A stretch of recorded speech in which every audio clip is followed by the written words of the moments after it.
Hey guys, Bugcat7 here. Okay, it is Thursday, September 20th, 2018. I'm just on my way home, coming from the library where I've been doing some research. And tonight I have some poetry reading for you. Hey, how about that? I bet you didn't think poetry had anything to do with Stonewall research, but it does. Hey, how about that? So anyway, I'm by my local church over here. Here is a personification of one of the planetary bodies. If you're into the Thunderbolts project and the Electric Universe, you'll know what I'm talking about. So anyway, let me read you this great little thing I got out of this book that I'm researching right now. In 1841, America's now classic schoolbook poet, Henry Wadsworth Longfellow, wrote a ballad entitled "The Skeleton in Armor." It was based on reports that a skeleton in full armor had been found in Fall River, Massachusetts 10 years earlier. The bones were thought to be those of a Viking. The ballad also suggested that the so-called Newport Tower in Rhode Island had been built by the Norsemen in pre-Columbian times. The skeleton has vanished, but the tower still occasionally comes up for discussion. Out of these elements, Longfellow fashioned a romantic ballad of a kidnapped bride, 20 stanzas in length. Here are 3 of them. I'm going to play Percy Dove Tonsils now. I'm sure only a few older people know who I'm referring to. Okay, here we go. Speak, speak, thou fearful guest, who with thy hollow breast, still in rude armor dressed, comest to daunt me, wrapped not in eastern balms, but with thy fleshless palms, stretched as if asking alms. Why dost thou haunt me? I was a Viking old, my deeds though manifold, no skald in song has told, no saga taught thee. Take heed that in thy verse thou dost the tale rehearse, else dread a man's curse, for this I sought thee. 3 weeks we westward bore, and when the storm was o'er, cloud-like we saw the shore, stretching to leeward. There for my lady's bower built I the lofty tower, which to this very hour stands looking seaward.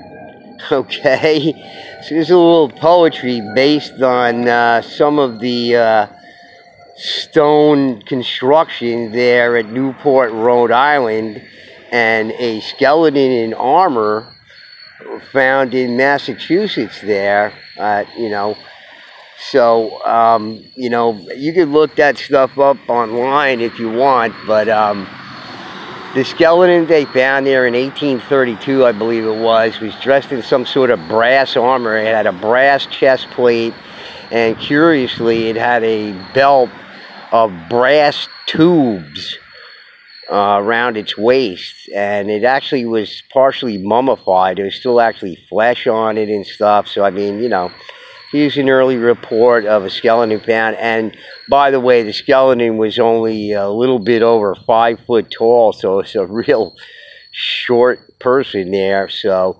immediately, they wanted to attribute it to the Indians there for whatever reasons, despite the fact that all the Indians were much taller, as I reported in so many different accounts of the Native Americans being taller. They still wanted, here's where I think, the whole misinformation campaign comes. And again, with my hypothesis, after the unknown event in 1808, the unknown eruption there, and all the volcanic eruptions after 1816, I think that was the beginning of the mud flood.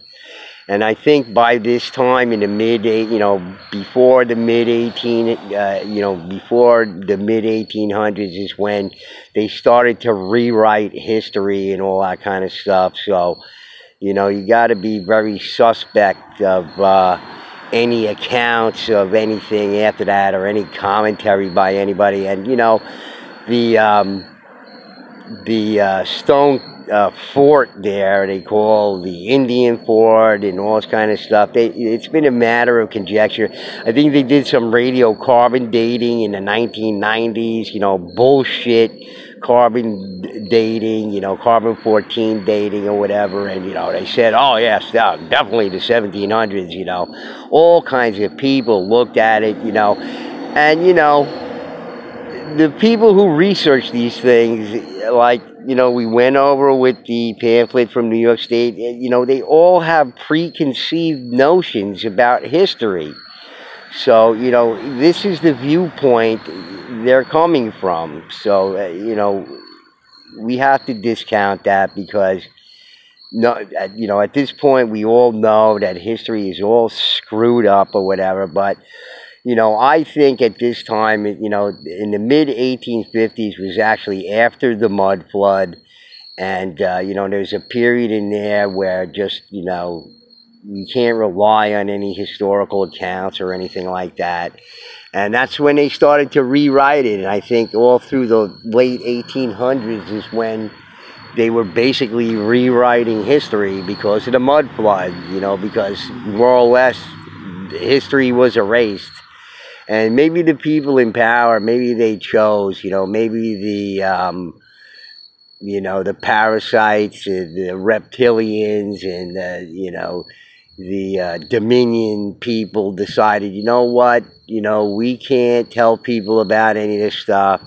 They're going to keep information from anybody.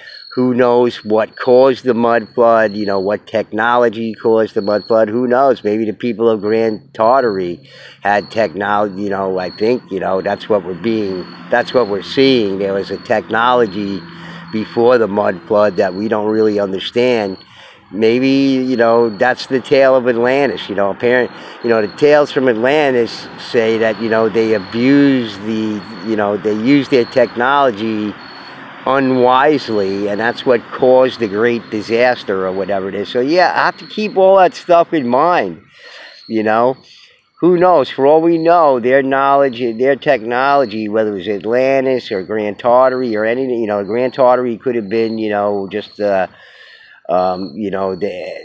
progression of society from Atlantis, still using the same technology or whatever it is. And, maybe that technology affects the whole solar system for all we know. They don't know where the moon comes from. They don't know how our planet got tilted. They don't know what made the scar on Mars. They don't know a lot of stuff, and they certainly don't know history. Or, whoever does know history is certainly keeping it from us. But I just found that really interesting, what they had mentioned there. And, that stone castle in Newport, Rhode Island there is a very, very interesting structure. And, of course, they started evaluating it right away and trying to fit it in to our, phony historical narrative, and, naturally, somebody said that the skeleton was Phoenician, and it very well may be. That's part of my hypothesis about, all the cultures coming to North America to take advantage of the natural resources here. That's certainly what we know in our standard history. Why shouldn't it be? That's something that they don't have to embellish or hide or anything like that. So, my theory about it is that, the people of Atlantis were giant-sized people. They had a colony here. They had a more advanced civilization, part of it, here in the Northeast United States. And I think, the Indian castle at Newport, Rhode Island is part of that, or at least part of Grand Tartary, for we have no idea how long that civilization lasted for. So, this is all part of that whole hypothesis of mine. But, certainly I think, cultures and societies and civilizations have been, coming to North America and using all the natural resources here. And I think North America is one of the spots on Earth that was just like utterly and totally destroyed. So whatever people were here or whatever humanoids were here or whatever, they were just completely wiped off the face of the planet here in North America. So anyway, guys, I just wanted to read you that poetry there. I hope you liked the reading there. Percy Dove Tonsils, Budcat7 signing out, and I'll see you at the next video, my friends. Thank you and good night. Bye.